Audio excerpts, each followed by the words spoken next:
Quand on est entrepreneur, il vaut mieux mourir rapidement que d'être malade longtemps.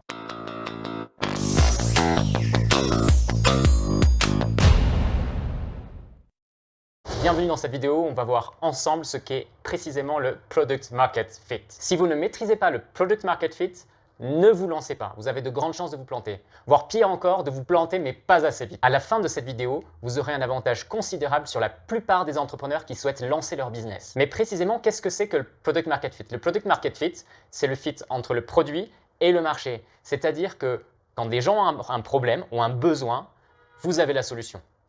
Comment ça peut se traduire? D'une manière très simple, quand vous parlez de votre projet à des gens, tout de suite ils comprennent, tout de suite ils adhèrent. Voilà, ça c'est le Product Market Fit. En revanche, quand vous n'avez pas le Product Market Fit, ça se voit très rapidement. Vous vivez dans une sorte de hantise permanente où vous avez toujours le doute, où vous êtes constamment en train de vous remettre en question et l'entreprise ne décolle pas vraiment, ça vivote en fait. Si vous n'avez pas le Product Market Fit, il faut changer radicalement votre projet et faire un pivot le plus vite possible. Il peut y avoir des milliers de raisons pour lesquelles on n'a pas le Product Market Fit. Mais moi, je vais vous donner 3 astuces justement pour le trouver. La première astuce, c'est l'USP. Est-ce que votre message est clair et est compris rapidement par votre cible privilégiée? Je parle bien de cible privilégiée parce qu'on distinguera plus tard ce qu'est le early adopters de l'acheteur pragmatique qui lui veut le produit parfait pas cher. Ça fera l'objet d'une autre vidéo. L'USP, c'est l'Unique Selling Proposition. C'est la proposition de valeur qui vous distingue de la concurrence. La deuxième astuce que je vais vous donner pour trouver votre Product Market Fit, c'est de mesurer votre taux de conversion. On part du principe que vous avez trouvé votre cible privilégiée qui a compris votre message. Maintenant, combien parmi les gens qui ont compris votre message achètent votre solution, votre produit, votre service? Les bons taux de conversion de référence sont relativement variables en fonction des secteurs d'activité. Et la troisième astuce que je vais vous donner, c'est la recommandation.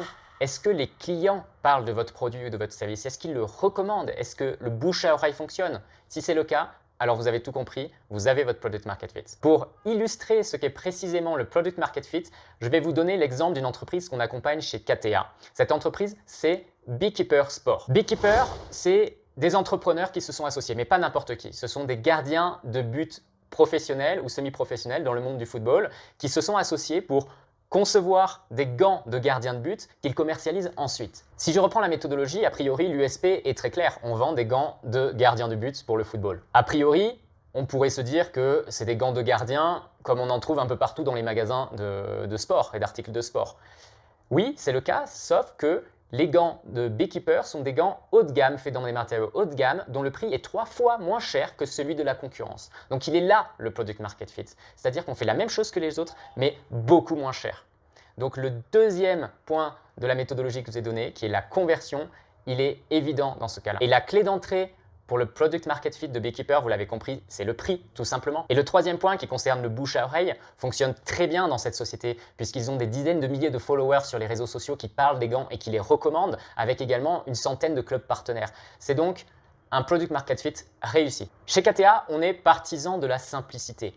Donc, plutôt que de complexifier votre produit ou votre service en essayant de rajouter des fonctionnalités, en essayant de rajouter des caractéristiques pour trouver votre Product Market Fit, pensez simplement à en retirer.